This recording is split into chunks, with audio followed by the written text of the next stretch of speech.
नमस्कार दोस्तों, स्वागत है आपके अपने YouTube चैनल पर। आज मैं आप लोगों के लिए बहुत ही इंपॉर्टेंट प्रश्न लाया हूं जो कि संबंधित है किससे? साइंस से। साइंस प्रैक्टिस सेशन मैंने इसका नाम दिया है और 10,000 क्वेश्चन का ये सीरीज चलेगा अभी। चलिए देखते हैं पहला प्रश्न क्या है कि खाने का नमक किससे बनता है।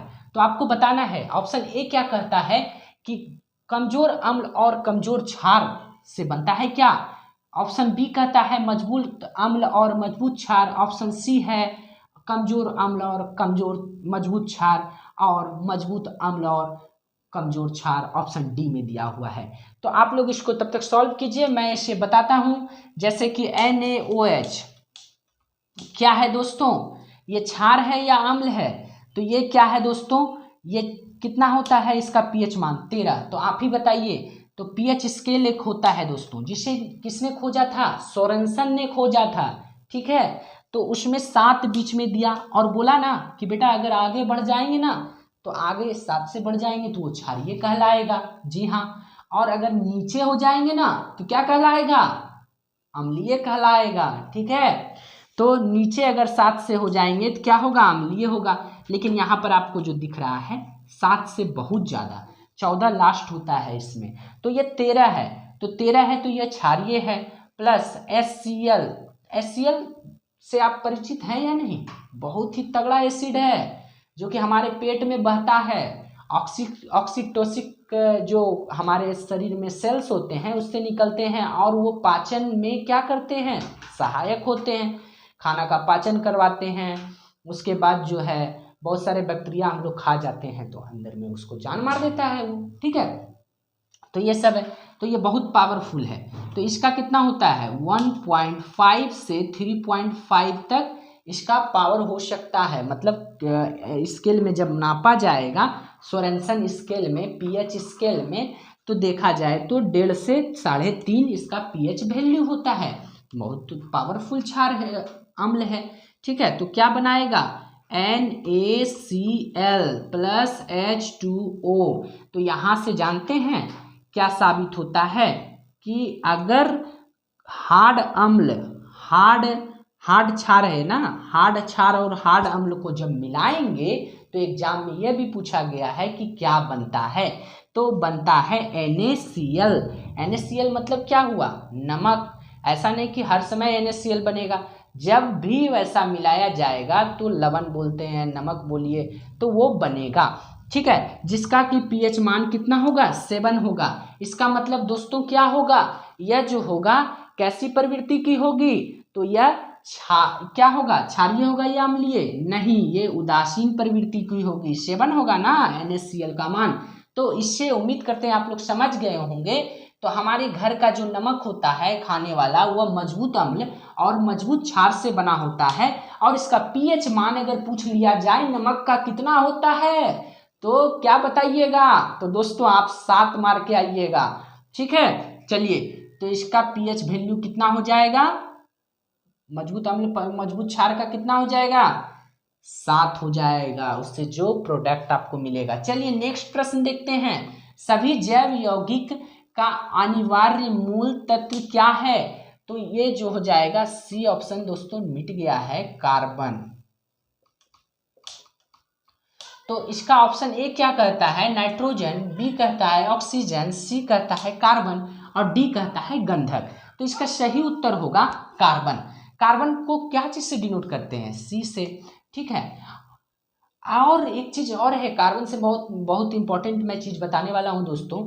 गाड़ी जो देखते हैं रोज, तो आप लोग गाड़ी चलाते होंगे, हम भी चलाते हैं, लेकिन कभी आपने गौर किया है उसके साइलेंसर से जो धुआं निकलता है उस क्या निकलता है? तो कार्बन मोनोऑक्साइड। उसका फॉर्मूला क्या होता है दोस्तों? CO, कार्बन मोनोऑक्साइड, याद रखिएगा। और एक चीज ये भी जानिए, उससे शीशा भी निकलता है। प्रिंटिंग जो मटेरियल होता है, आप लोग पेपर में खाते हैं खाना या रोटी खाते हैं लपेट के या किसी भी चीज को खाते हैं, तो आँख से बंद कर दीजिएगा, उसमें भी शीशा होता है जो कि आपके नर्वस सिस्टम में प्रॉब्लम लाएगा। ठीक है, ध्यान रखिएगा इस चीज को। चलिए नेक्स्ट, नाइट्रोजन ऑप्शन दिया है इस क्वेश्चन के लिए, तो ऑप्शन सी कार्बन सही हो जाएगा। नाइट्रोजन ऑप्शन दिया है, तो नाइट्रोजन N से डिनोट करते हैं, आप N से दिखाते हैं नाइट्रोजन को।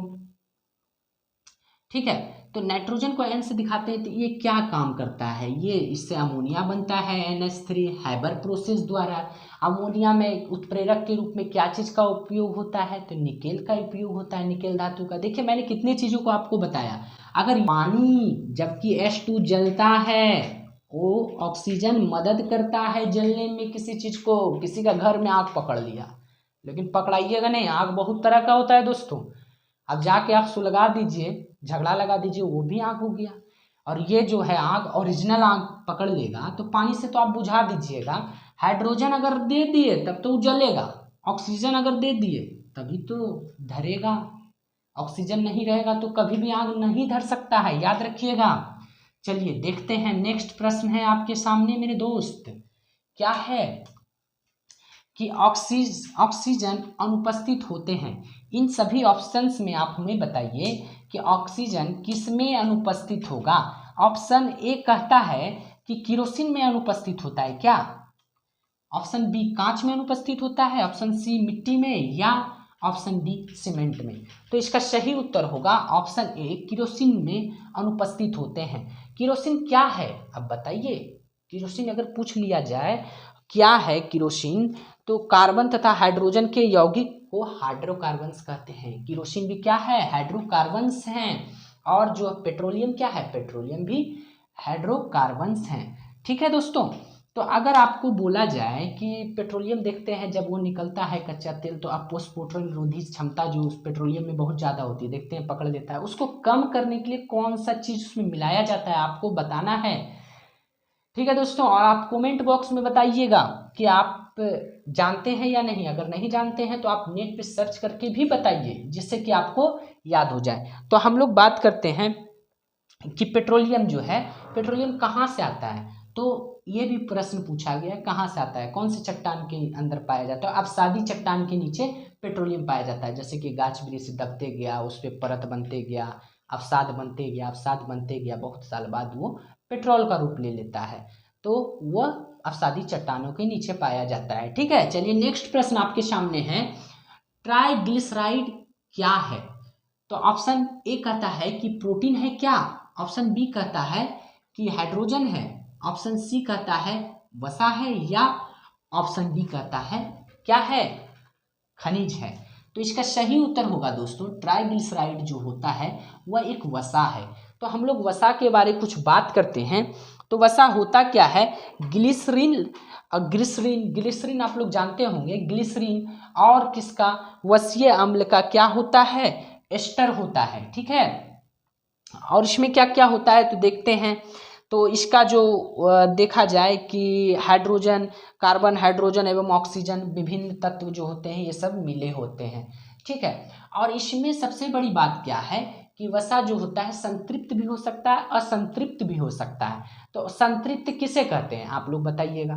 तो संतृप्त वैसा वसा को हम लोग कहेंगे जो जैसे कि 20 डिग्री सेल्सियस है, 20 डिग्री सेल्सियस पे अगर जो जमा हुआ दिखे तो वो संतृप्त है, और जो गला हुआ दिखे है ना तेल, तो असंतृप्त है। ठीक है, याद रखिएगा। और दोस्तों एक चीज़ मैं बताना आपको भूल गया कि केरोसिन में जो आता है हाइड्रोकार्बन्स, तो एल्कीन होता है। एल्कीन भी इसी का श्रेणी का है। तो एल्केन, पहले एल्केन लिख लीजिए, एल्कीन और एल्काइन होता है।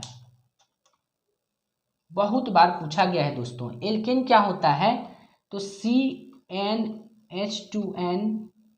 ठीक है, आगे क्या लगाएंगे, माइनस या प्लस, तो इसमें प्लस लगाएंगे, +2। और एल्कीन में क्या होता है दोस्तों, CnH2n। ठीक है, एल्काइन में CnH2n प्लस या माइनस, तो -2। ठीक है, तो उम्मीद करते हैं आप इसको भी समझ गए होंगे। चलिए नेक्स्ट देखते हैं, पुलिस द्वारा नशे में गाड़ी चलाने वाले की सांस की जांच के लिए फिल्टर पेपर पर क्या होता है। तो फिल्टर पेपर से जो जांच किया जाता है, जैसे कि कोई दारू पी के चला रहा है, तो आप लोग जान रहे हैं बिहार में दारू बहुत दिन से बंदी है, तो यहाँ दारू पी के चलाएगा तो बराबर चेक होते रहता है, अरे मुँह खोल, चेक कर भैया, वो काहे ना सिगरेट पी ले, अदरवाइज कितना हानिकारक चीज़ ले ले, लेकिन कोई दिक्कत नहीं, लेकिन दारू नहीं लेना है, ठीक है। तो घुले हुए शरीर में जो होते हैं रक्त में घुले हुए क्या चीज़ नापता है, एल्कोहल को नापता है ना। तो उसमें जो होता है क्या होता है, ऑप्शन ए आपके सामने क्या है कि पोटेशियम डाइक्रोमेट सल्फ्यूरिक अम्ल होता है क्या। चलिए विचार करते हैं। ऑप्शन बी क्या कहता है, पोटेशियम पर मैग्नेट सल्फ्यूरिक अम्ल, नहीं ये तो नहीं हो सकता। सिल्वर नाइट्रेट लेपित सिलिका जेल, चलिए विचार करके देखते हैं। और हल्दी तो भैया हो ही नहीं सकता है चलिए देखते हैं, इसका सही उत्तर होगा पोटेशियम डाइक्रोमेट सल्फ्यूरिक अम्ल। तो उम्मीद करते हैं आप लोग दोस्तों समझ रहे होंगे और एसपीएस का लाभ आप लोग उठा रहे होंगे।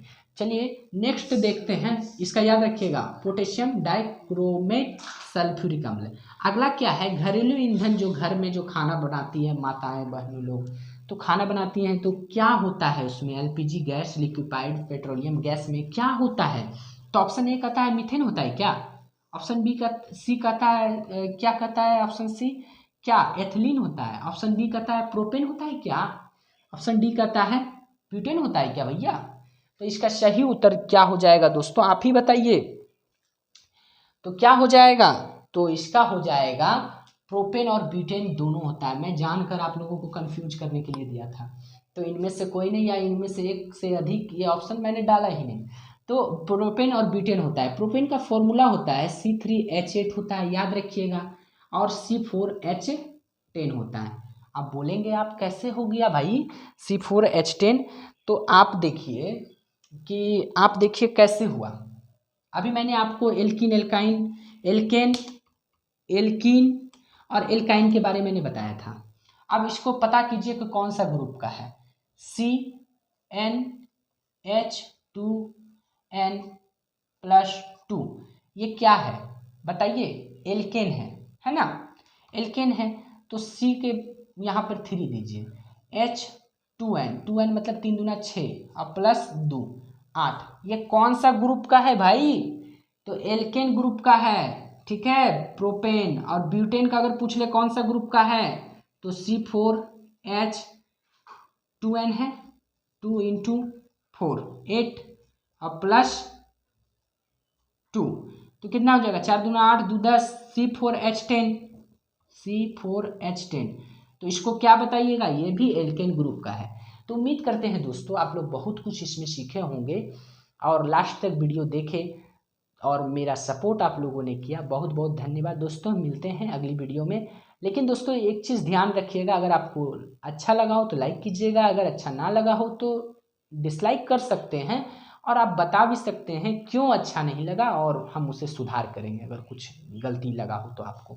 चलिए दोस्तों धन्यवाद, मिलते हैं अगली वीडियो में।